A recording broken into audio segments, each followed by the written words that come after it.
deux invités actus du jour.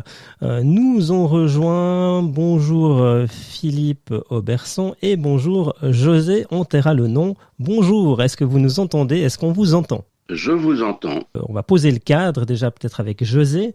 Vous êtes venu en fait, c'était quand? C'était quel jour? C'était lundi? C'était lundi, exactement, dans le cadre de la 75e séance de l'OMS qui se tenait à l'ONU. On a été distribuer quelques flyers. En fait, le but, c'était surtout d'y distribuer un peu aux délégués et puis au personnel de l'OMS. On va expliquer justement le contexte. Donc, il y a l'OMS, déjà en 2021, a eu l'idée d'étendre ses pouvoirs sur les pays lors de pandémie et donc a mis en chantier des amendements, un nouveau traité sur les pandémies. Donc, et vous avez fait votre travail de citoyen, c'est d'aller alerter un peu les personnes qui sont responsables à l'OMS, à l'ONU, de ces projets-là, de leur mettre sous le nez un peu les dangers de ce texte. Donc là, j'ai votre flyer, voilà, j'ai votre flyer sous les yeux. Je vais le lire. Ce serait peut-être intéressant que tu le lises, effectivement, pour que les auditeurs sachent de quoi ils retournent aussi. Exactement. Donc le titre, c'est le traité de l'OMS sur les pandémies. L'OMS prend le pouvoir sur notre souveraineté sanitaire en modifiant le règlement sanitaire international. L'OMS a l'intention de modifier 13 articles du règlement sanitaire international, donc là je passe les numéros, pour se donner un plus grand contrôle ainsi qu'à Tedros Ghebreyesus, directeur général de l'OMS. Il s'agit d'une poussée vers un modèle de gouvernance centralisée de la surveillance, de la notification et de la gestion de la santé dans le monde où les gens ne peuvent rien dire. Ces amendements donnent le contrôle au directeur général de l'OMS sur la déclaration d'une urgence de santé publique dans n'importe quel État membre, même malgré l'objection de l'État membre. Le directeur général a communiqué le texte des amendements proposés le 20 janvier 2022 par lettre circulaire aux États membres. Les amendements proposés au règlement sanitaire international cèdent également le contrôle aux directeurs régionaux de l'OMS qui ont le pouvoir de déclarer une urgence de santé publique de portée régionale. De plus, les amendements proposés permettent au directeur général de l'OMS de tirer une sonnette d'alarme internationale en lançant unilatéralement une alerte de santé publique intermédiaire. S'ils sont bien interprétés, les amendements proposés visent à établir une architecture mondialiste de la surveillance, de la notification et de la gestion de la santé dans le monde. Conformément à une vision descendante, donc top-down, de la gouvernance, le public n'aura pas la possibilité de faire des commentaires ou des critiques concernant ces modifications. Donc on parle de ce traité, de ces amendements. Ceci, bien sûr, est une violation directe des principes fondamentaux de la démocratie et cela peut être comparé au nouveau traité séparé sur la pandémie. Étant donné l'influence de fonds privés à l'OMS, une revue du journal Integrative Medicine et Thérapie a déclaré que la corruption de l'OMS est la plus grande menace pour la santé publique mondiale de notre temps. C'est particulièrement vrai en ce qui concerne les recommandations pharmaceutiques de l'OMS, y compris sa liste de médicaments essentiels qu'un nombre croissant de personnes considèrent comme biaisés et peu fiables. De plus, même si les documents de l'OMS mettent l'accent sur la parole, l'agence et la participation sociale comme moteur d'équité et de démocratie, les délégués de l'Assemblée mondiale de la santé qui prennent des décisions pour nous sont inconnus. À ce jour, la liste secrète des délégués de chaque pays n'a pas été publiée. C'est de la censure. Compte tenu des preuves constantes que l'OMS est fortement en conflit donc d'intérêts contrôlés par diverses industries, son utilité en tant que guide de la santé publique doit être évaluée de manière critique, tandis que les paradigmes et des modèles alternatifs pour l'orientation éthique en matière de santé et des droits de l'homme se construisent. Donc vous pouvez trouver également des ressources de la campagne donc hashtag Stop the WHO, le WHO, World Health Organization, Stop the WHO, téléchargé sur le site web du Conseil mondial de la santé, World Council for Health.org. Donc voilà, ça c'est ce flyer que vous avez été distribué donc devant les portes de l'ONU, c'est bien ça? Oui, absolument. En fait, on était devant les portes de l'ONU. On était d'ailleurs sur l'avenue de la Paix, je crois, elle s'appelle. Celle qui passe devant. En fait, on n'était même pas sur territoire de l'ONU, si on veut, dans l'absolu. On était sur territoire genevois. Ouais, en plus. Donc sur territoire genevois, ce sont les règles de l'État de Genève qui Suisse, prévalent. Hein. Qui s'appliquent, exactement. Et qu'est-ce qui s'est passé? Celle de l'ONU. Ah bah alors concrètement, tout se passait très bien, jusqu'à ce qu'à un moment donné, il y a tout d'un coup un membre du personnel de la sécurité, au fait, qui nous a approchés et puis qui nous demandait un peu ce qu'on faisait là. Puis bah rien. Moi-même, je lui ai à un moment donné donné un flyer, au fait, de ce qu'on disait là. Et puis bah c'est à ce moment-là que la personne, tout d'un coup, est repartie dans sa guérite et puis a dit bon bah je vais appeler la police. Je dis, bah, qu'est-ce que les gens disent? On est dans notre droit de distribuer des flyers sur le domaine public genevois, me Ouais, semble-t-il. tout à fait. D'ailleurs, je crois Alors, on peut, à ce stade-là, on peut citer peut-être l'article de loi. Hein. Est-ce que vous l'avez quelque part ou... alors non, moi je l'ai pas spécialement comme ça en tête, mais à ma connaissance, il n'y a rien qui interdit la distribution de tracts dans le domaine public. Ouais, tout à fait. Je crois que je vais le retrouver. Hein. Je crois qu'on me l'a envoyé. Alors ce serait intéressant, effectivement, parce que là on nous oppose tout d'un coup. D'ailleurs, on ne sait même pas ce qu'on nous reproche, au fait, dans l'absolu. C'est ça qui est d'autant plus contrariant Voilà. dans l'histoire. C'est qu'on ne sait pas du tout ce qu'on nous reproche. Donc à un moment donné, ils ont appelé la police. La police, d'abord la police diplomatique est venue. Et puis bah la première chose qu'ils nous ont demandé, en fait, c'était même un peu plus pernicieux que ça, parce que ils ont commencé par interpeller un de nos camarades, et moi je suis allé bêtement vers lui pour voir ce qui se passait. Et la première chose qu'on m'a demandé, c'est pièce d'identité. Je dis, pièce d'identité. En fait, j'aurais très bien pu être un délégué qui venait un peu s'enquérir de voir ce qui se passait. Et la première chose que notre police diplomatique demande aux gens, c'est leur pièce d'identité.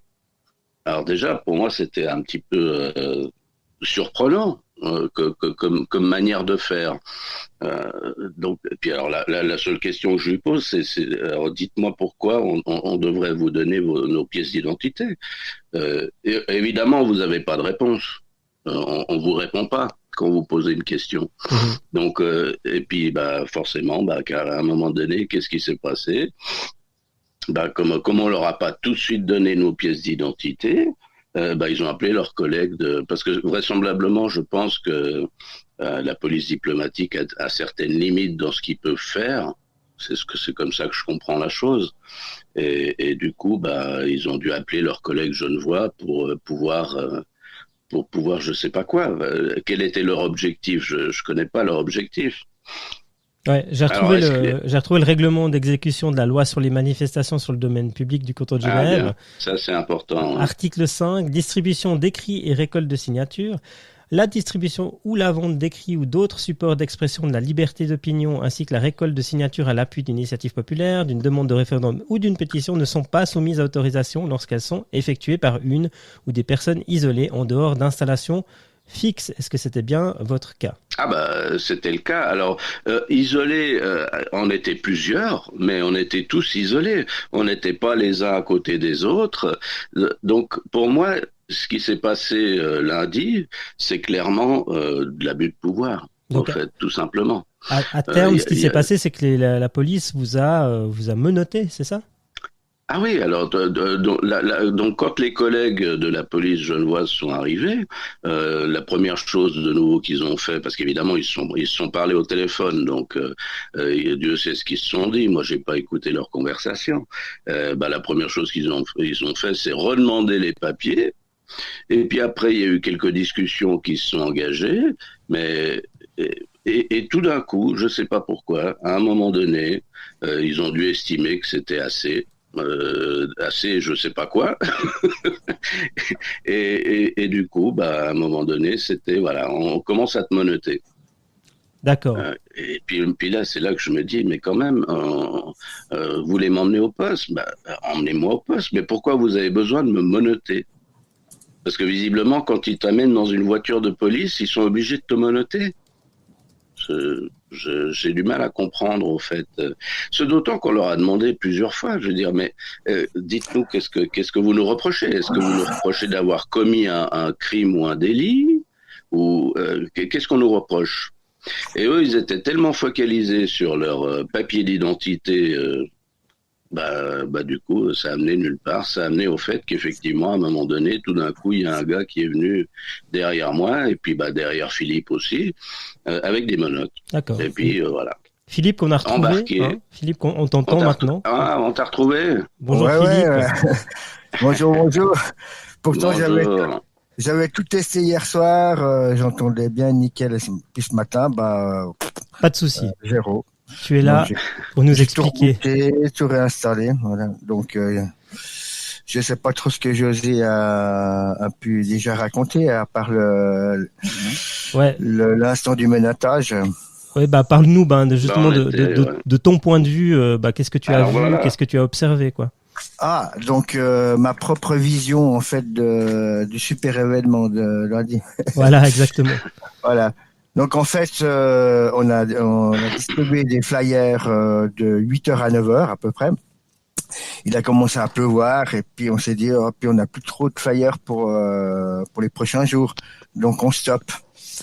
Et donc moi je me suis dit je rentre à la maison et puis je descends l'avenue de la Paix et puis je vais à la rencontre de quelques personnes qui étaient à l'arrêt de bus pour distribuer des papiers.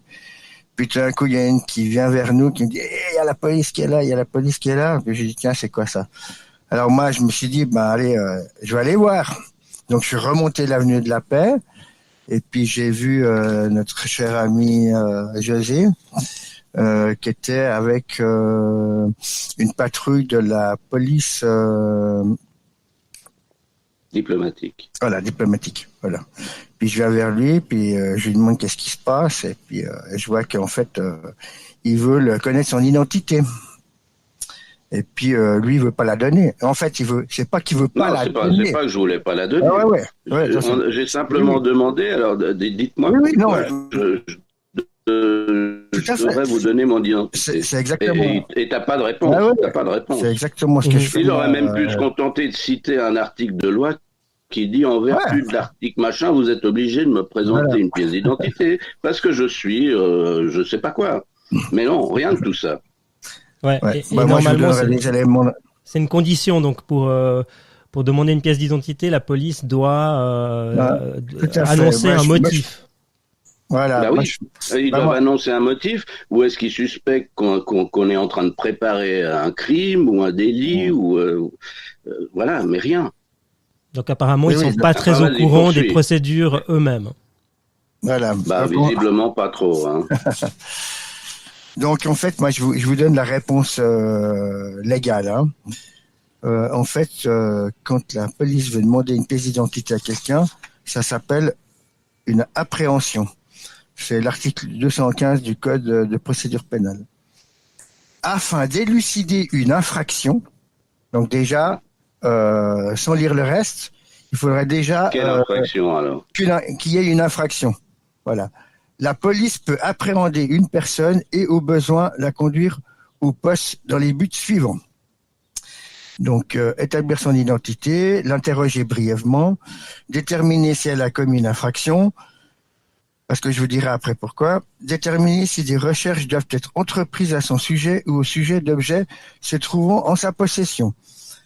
Et puis, la police peut astreindre la personne appréhendée, donc ça c'est la deuxième étape, à décliner son identité, à produire des papiers d'identité, à présenter les objets qu'elle transporte avec elle, à ouvrir ses bagages ou son véhicule. La police peut demander à des particuliers de lui prêter main forte lorsqu'elle appréhende une personne. Donc, il n'y aurait même pas eu besoin de faire venir 2 voitures de police supplémentaires. On aurait pu demander aux citoyens. Voilà. D'accord. Si des indices sérieux laissent présumer que des infractions sont en train d'être commises ou que des prévenus se trouvent dans un lieu déterminé, la police peut en bloquer les issues et, le cas échéant, appréhender les personnes présentes. Donc, vu qu'on était plusieurs à distribuer des flyers, en fait, ils n'ont rien fait de tout ce qui est marqué en fait dans le code de procédure pénale. Ouais, j'ai lu aussi l'article que tu m'as envoyé hier par rapport à la légalité de la démarche d'aller distribuer des tracts sur la voie publique. Hein. Voilà. Alors celle-là, elle se trouve justement dans dans le règlement. C'est dans le règlement d'exécution de la loi sur les manifestations sur le domaine public. Voilà, que j'ai lu tout à l'heure, ouais, exactement. Ah ouais, vous avez déjà donc et qui démontre en fait que vous étiez pas du tout en infraction, quoi. Voilà. Et puis même si on était groupés, ça ne correspond pas à plusieurs personnes dans une installation fixe. Voilà. Donc. Et puis on n'était même pas groupés, on était tous espacés. Donc. Oui, non, mais des fois on était. C'est pas que. Oui, on a été groupés quand tout d'un coup, évidemment, il y a la police qui est arrivée. Là, on a commencé à se regrouper, oui. Ouais. Bon. Mais avant, on était dispersés, on était tous dispersés. Donc ils ont provoqué. C'est clair que heureusement en fait, voilà, c'est ça, au fait, le truc, c'est que d'une manière ou d'une autre, c'est eux qui créent les conditions, au fait, pour à un moment donné, t'emmener au poste, en gros, si je résume. Non, mais ce qui est hallucinant, c'est si on regarde les photos, parce qu'heureusement qu'il y avait un photographe sur place. Oui, heureusement qu'il y avait un photographe, ça c'était bien. Ouais. Parce que on a tout l'historique. On voit qu'on est trois à discuter tranquillement avec la police diplomatique. Après, il y a une deuxième équipe qui arrive, donc de la police. Et là aussi, de nouveau, on a essayé de leur faire comprendre que ils doivent nous donner un motif pour nous appréhender.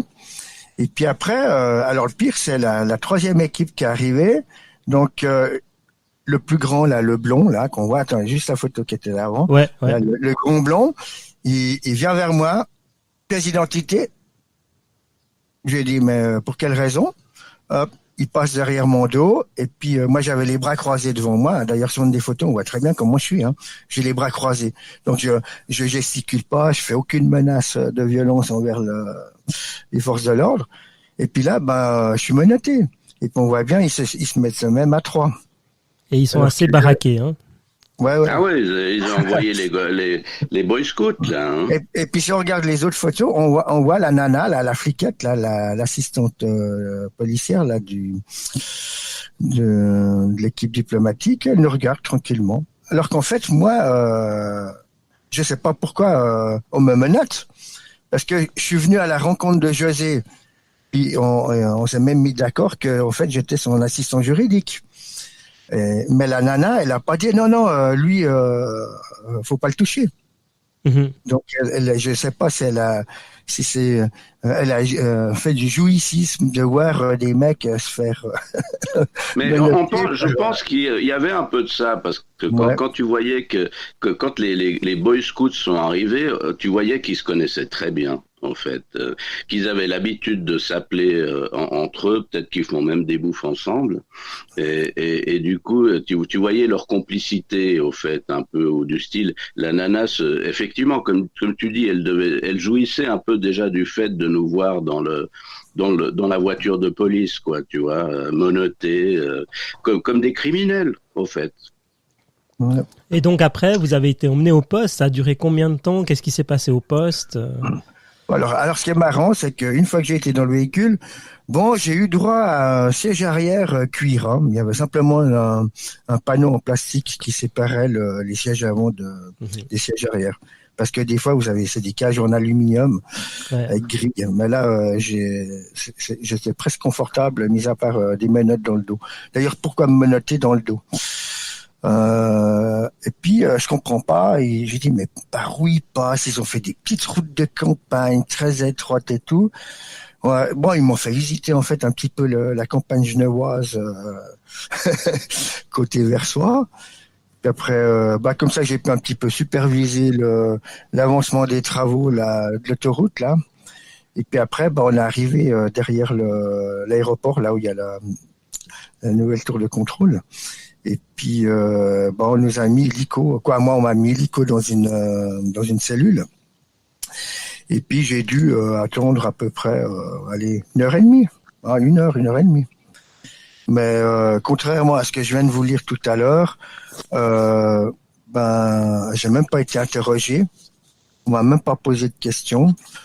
Et puis, bizarrement, quand je suis sorti de la cellule, il y avait 3 policiers qui étaient sur le seuil de porte, dont apparemment peut-être le chef de poste. puis il me dit, ah ouais, alors moi je dis, mais j'ai rien à signer. Il me dit, non, c'est tout bon. Je dis, mais alors à ce moment-là, vous pouvez marquer n'importe quoi dans votre rapport. Ah, je suis assermenté. Voilà, bon, parce qu'ils sont assermentés, alors on peut pas contrôler ce qu'ils mettent dans leur rapport. D'ailleurs, j'attends avec impatience que je puisse consulter le dossier. Là, je pense qu'il va y avoir pas mal de grosses rigolades. Et puis ensuite, il y a le chef de poste qui me dit, c'est quoi la disposition là qui interdit de vous contrôler? J'ai dit non, c'est pas dans la loi, c'est dans les jurisprudences. Mais en fait, comme je vous ai dit, il y avait déjà un élément dans le code de procédure pénale qu'il fallait qu'il y ait une infraction. Voilà. Et puis, ouais, au moins un soupçon d'infraction. Ouais, voilà, au moins un soupçon. Au moins un soupçon. Alors, ils ont le droit, théoriquement, de demander des papiers à plusieurs personnes qui sont dans un endroit où il y a effectivement un soupçon de délit ou autre.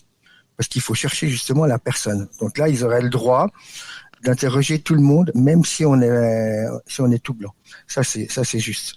Mais du moment qu'on ne connaît pas l'infraction, c'était la première condition à réaliser qu'ils n'ont pas fait.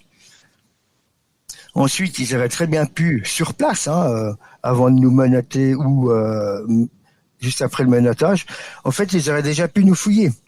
Et puis, ils auraient vu que dans ma poche, j'avais ma carte d'identité.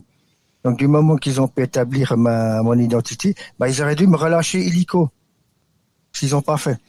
Donc là, le problème de m'avoir mis des menottes pour un motif inexistant, c'est le code pénal qui s'applique, donc ça fait partie de la séquestration et c'est punissable. Et puis en plus, vous avez la contrainte. Non, je m'excuse. Les menottes, c'est de la contrainte. Voilà. Donc ça, c'est aussi une deuxième disposition du code pénal que je vais mettre en avant pour protéger en fait mes droits. Et puis il y a le côté symbolique que ça se passe devant les portes de l'ONU, et je crois que l'ONU protège aussi justement la démocratie. Ah oui. Alors justement, j'ai préparé aussi hier le petit texte. Je vais vous sortir ça tout de suite. Donc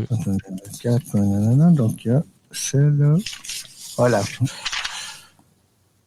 Alors l'ONU, c'est le pacte 2, acte 2. Les États parties, et je vous fais la courte, sans distinction aucune, notamment d'opinion publique ou de toute autre opinion. Donc c'était l'article 2. Et puis maintenant, l'article 21 dit « Le droit de réunion pacifique est reconnu ». Donc nous, ce qu'on a fait lundi, en fait, c'est une réunion privée, pacifique, puisqu'on n'a pas fait appel à manifester. Donc les gens n'avaient pas à venir pour scander des slogans, des panneaux, etc. C'était une réunion privée sur un domaine public, dont le but c'était de distribuer justement des flyers dont le règlement nous dit qu'il n'y a pas besoin d'autorisation. Parce que justement dans la loi sur les manifestations, ce qui est assez marrant, on entend par manifestation au sens de la présente loi, et donc du règlement, tout rassemblement, cortège, défilé ou autre réunion sur le domaine public. Voilà. Donc théoriquement, si on prend cette disposition de loi absolue, c'est que si vous avez 3 personnes qui discutent dans la rue, c'est déjà une manifestation. Concernant une construction qui va tout à l'heure, c'est déjà en fait une manifestation. Donc théoriquement, ils sont censés en demander une autorisation. Mmh. Un pique-nique au parc des Crepettes aussi. Donc. Voilà. Alors là, justement, j'ai essayé de faire des recherches, j'ai rien trouvé. C'est que tous ceux qui font des pique-niques justement dans les parcs et autres, ils devraient demander une autorisation. Voilà. Parce que s'ils parlent de politique. Ouais. C'est pas forcément un lieu dédié à ça. Hein. C'est petit à petit les gens ont commencé à occuper les espaces verts, mais à l'époque, c'est tout juste on pouvait marcher sur les pelouses. Mmh. Voilà. Et quelle suite vous comptez donner à cette arrestation qui paraît un peu arbitraire et puis qui ressemble plus à de l'intimidation qu'à un vrai exercice de protection de la population de la part des forces de l'ordre? On va simplement attendre notre petit courrier.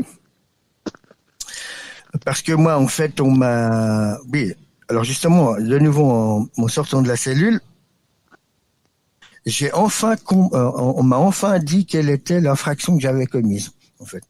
C'est manifestation interdite. On peut regarder les photos, hein, où c'est qu'il y a une manifestation là-dedans. D'autant plus que si c'était une manifestation, elle a duré plus d'1 heure. Donc, elle n'a pas été dispersée par la police. Il n'y a pas eu de sommation. Ils ont tout fou. Hein. Ouais, mais on était déjà dispersés de toute façon. Donc, Oui, mais même. Et puis, oui, mais j'aurais pas dû attendre 1 heure. C'est ça le problème, c'est que la flicaille, parce que ce soit il y a la place de Neuve ou la manifestation devant la gare, ils laissent les gens manifester. Et puis, parce qu'ils ont peur d'agir au début, parce qu'il y a trop de monde. Alors, ils attendent que les gens se dispersent. Puis d'un coup, quand ils voient qu'il y a plus assez de monde par rapport à leur effectif, alors à ce moment-là, ils commencent à faire un cordon. Encercler un peu. Ils encerclent petit à petit. Puis après, pièce d'identité, alors qu'il y a des tas de gens qui étaient nassés, qui ne savaient pas que la manifestation était interdite. Voilà, bref, c'est... Mais bon, parlons de notre histoire. Notre cas à nous. Ouais, alors nous, maintenant, oui. on va simplement attendre mon amende ou mon ordonnance pénale. Je sais pas ce qu'ils vont m'envoyer. Et puis, je vais bien pétasser tout ça. Puis, moi, de toute façon, je m'oppose à toute... Bon, s'ils me donnent eux de l'argent, ok, je vais pas m'y opposer, mais ce serait plutôt le contraire. Donc. L'appel est lancé, hein. Soyez généreux. Donc c'est systématique, opposition. Ah bah oui, de toute façon, là, pour moi, c'est assez clair. Hein, j'entends, il y a quand même abus d'autorité. L'arrestation, pour moi, était complètement arbitraire. Donc, je pense pas qu'on va en rester là. Mm-hmm. Alors moi, attendez voir. C'est carrément une faute professionnelle de la part des gendarmes. Oui, parce que déjà, il n'y a pas le flagrant délit. Donc, j'ai pas trouvé. Et puis, donc moi... Non, puis on sait toujours pas, à l'heure où on se parle, qu'est-ce qu'on nous reproche. Oui. En fait, alors, donc moi, je vais les attaquer sur la contrainte. Hein, c'est l'article 181 du Code pénal. Séquestration et enlèvement. Hein. Donc, on a été séquestrés pour nous enlever. Hein. Ça, dans l'absolu, on nous a privés de nos droits le texte de citoyens. Le texte est clair. Celui qui, sans droit, aura arrêté une personne, l'aura retenue prisonnière ou l'aura de toute autre manière privée de sa liberté. Donc là, on peut prendre la phrase dans son intégralité. Celui qui, en usant de violence, donc nous menotter à 3... Ah bah oui, c'était assez violent. Hein. Voilà, sera puni d'une peine privative de liberté de 5 ans ou plus, ou d'une peine pécuniaire. Et ça, après, c'est valable pour la police ou est-ce qu'ils ont des passe-droits? Celui qui, donc c'est monsieur tout le monde. Ah, bon, donc la police aussi. Voilà, parce que les policiers, ce qu'ils n'ont pas compris, c'est que mon militaire, moi j'ai fait aussi des pompiers. Si mon supérieur me donne un ordre que je juge illicite, dangereux et autres, on a le droit de s'y opposer. Quitte à passer devant un conseil de discipline, un tribunal, voilà. Un tribunal, bref. Mais ça, les policiers, ils ont pas de couilles. Je suis désolé de dire. Ils sont, ils réfléchissent. Bon, alors ce que je disais hier, en fait, ils sont peut-être détenteurs de la force publique, mais alors, du point de vue détention d'intelligence, je crois qu'ils ont dû laisser ça juste à l'entrée d'examen pour faire leur école. Et selon vous, voilà. Quelles sont les raisons de ces agissements un peu exagérés, disproportionnés? Moi, j'ai ma petite idée. Je peux pas dire qu'elle est vraie, mais à mon avis, c'est juste parce que ça faisait désordre avec l'arrivée des délégués de la 75e assemblée de l'OMS, et puis qu'on n'aime pas le grabuge. À mon avis, c'est uniquement une question aussi bête. Voire même, ils ont peut-être reçu des instructions des hautes sphères en leur disant, voilà, dès qu'il y a un petit peu de grabuge, vous me dégagez tout ça, quoi. Hein, il faut que ce soit propre. Enfin, ça, c'est mon interprétation. Moi, je peux pas, évidemment... En tout cas, les faits y ressemblent fortement. Ah bah oui, moi je pense qu'il y a quelqu'un plus haut qui a dû donner des directives en disant bon, s'il y a le moindre truc devant la porte avec tous ces délégués, vous me nettoyez tout ça, quoi. Zéro tolérance. Non, ouais, on a peut-être quoi. Moi, j'ai vu 2-3 comportements dont, sauf erreur, c'était un rouquin dans une grosse bagnole brun foncé, qui nous a dit, bon, c'était en anglais, c'est pour ça que j'ai rien compris, mais en gros, il a demandé qui avait produit ce flyer. Et puis, puis en plus, il bloquait tous les gens qui voulaient rentrer dans l'ONU. Et puis après, d'après le petit article là où il y a les photos, il semblerait qu'il y a aussi une journaliste qui peut-être a été interpellée par notre petit papier. Donc ça veut dire que notre tract a fait de l'effet. Donc pour nous, ça ne peut être que positif. On a dérangé. On a certainement dérangé, puisque les gens de la sécurité, quand ils ont vu le flyer, ils ont droit derrière à appeler la police. Donc voilà, je pense que le discours, peut-être si on avait fait un flyer qui encensait la 75e assemblée en disant c'est magnifique ce qu'ils nous proposent, on n'aurait peut-être même pas fini au poste. Ouais, c'est possible. Il faut essayer de le faire la prochaine fois avec un autre flyer. On va essayer la prochaine fois, effectivement, avec un flyer qui encense et puis qui glorifie. À ce moment-là, il faudrait faire 2 groupes. De chaque côté de la route. On fait le groupe. Il y a les bleus et les rouges, voilà. Après, on regarde qui c'est qui l'embarque pour voir si l'égalité, selon l'article 8 de la Constitution suisse, elle est respectée. Ah oui, d'ailleurs. Pourquoi nous deux, on a été traités de cette manière alors qu'on fait la même chose que nous, ils ont eu un traitement différent. Ce d'autant que nous, on était les Viennes ensuite, en fait. Toi, t'es venu après moi, et moi, je suis venu juste pour voir ce qui se passait avec celui qu'ils étaient en train d'interpeller. Et d'ailleurs, celui-là, il est resté jusqu'au bout, je crois. Ah oui, mais alors, donc, on va pas dire son nom, parce que... Non, mais je sais même pas qui je le connais même pas, son nom, tu vois. Donc, en fait, toi, t'es venu à sa rencontre. Bah oui, parce que moi j'étais du côté un peu dans la direction où toi t'étais vers l'arrêt de bus. Moi j'étais de l'autre côté au fait. Puis du coup j'ai traversé pour voir qu'est-ce qui se passait. Parce qu'il était déjà en mise avec la police diplomatique, c'est juste. Oui, il avait déjà les 2 policiers diplomatiques qui étaient en train de je sais pas quoi. Donc moi je suis allé voir qu'est-ce qui se passait. Donc et c'est là que tout d'un coup pièce d'identité. Et c'est ça qui me choque. Voilà. C'est ça qui me choque, au fait. C'est que dans l'absolu, j'aurais très bien pu être un délégué qui passait par là, puis qui s'enquérait de voir qu'est-ce qui se passait. Et la première chose, donc ça, pour moi, ça donne une image de la Suisse et de Genève qui est pas très glorieuse quand même. C'est-à-dire pas black, basané. C'est un citoyen normal. C'est un non-sens pour moi.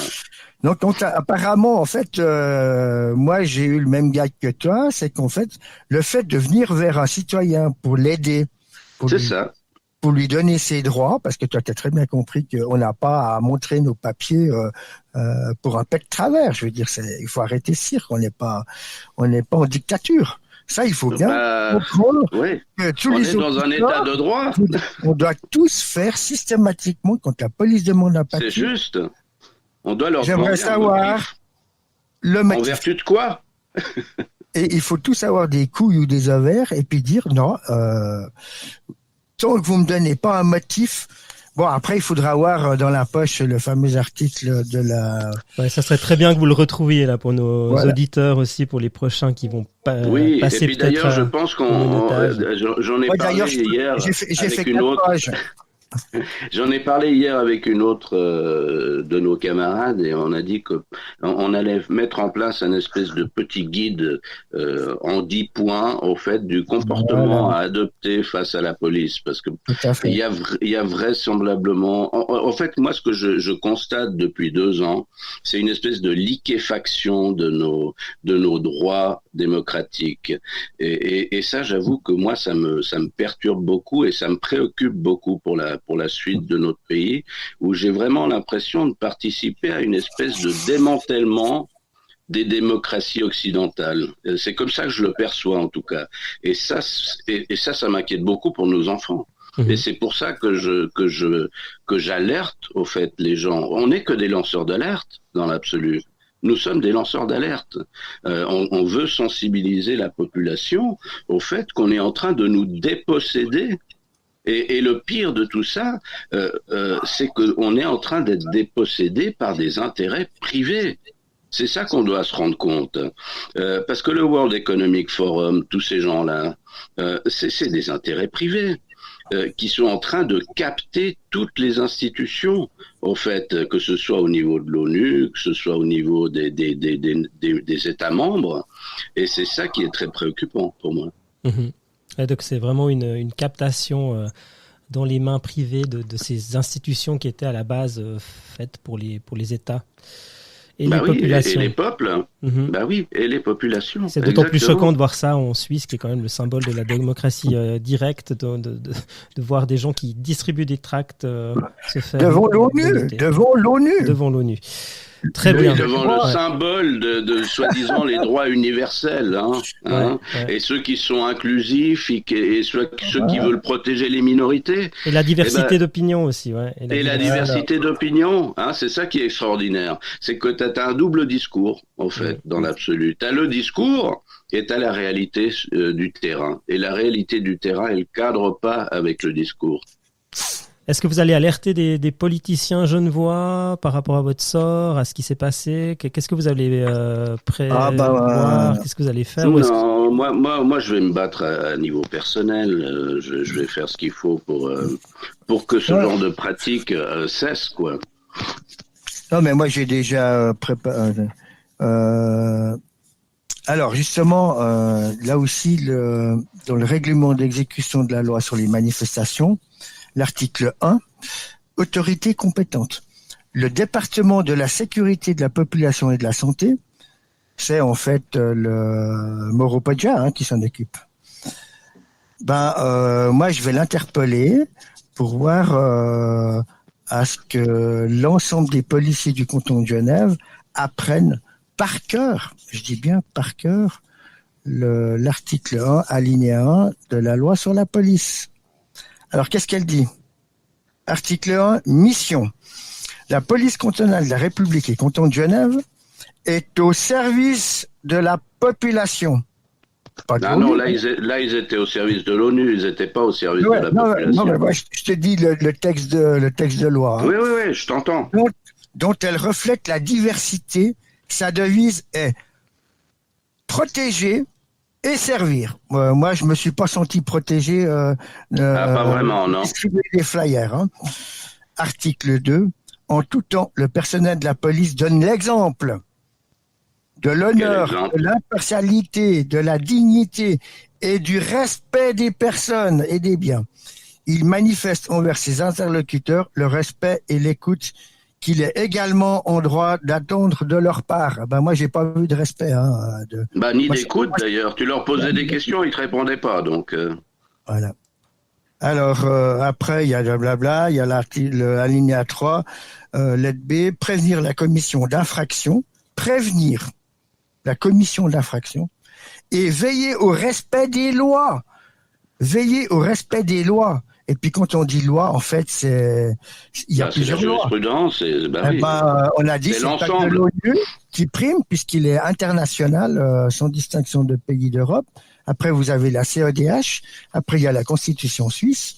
Et puis après, il y a toutes les différentes lois fédérales, la Constitution genevoise, les lois fédérales et les différents règlements, dont celui de pour les manifestations. Voilà. Donc, je vais pas me gêner de l'interpeller et puis voir qu'est-ce qu'il en pense. Très bien. En tout cas, un grand merci d'être venu témoigner sur Radio Libre. On va faire un podcast, donc nous sommes le mercredi 25 mai 2022. Nous allons vous garder contact aussi pour savoir quelle va être la suite de la procédure. On va challenger aussi la police genevoise par rapport à votre témoignage pour essayer d'obtenir aussi une réaction de leur part. Ce serait intéressant, effectivement. Ouais, parce que pour le moment, je sais rien. Voilà, est-ce que c'est une pratique qui est courante? Est-ce qu'il y a ce déni de l'acte démocratique citoyen qui est... Est-ce qu'il y a des ordres qui ont été donnés en amont pour prévenir certains débordements ou Dieu sait quoi, alors qu'on n'a vraiment pas débordé? On est très curieux en tout cas d'avoir des réponses de leur part. Il faut avoir la voix de l'autre côté. Moi, je veux une enquête, hein.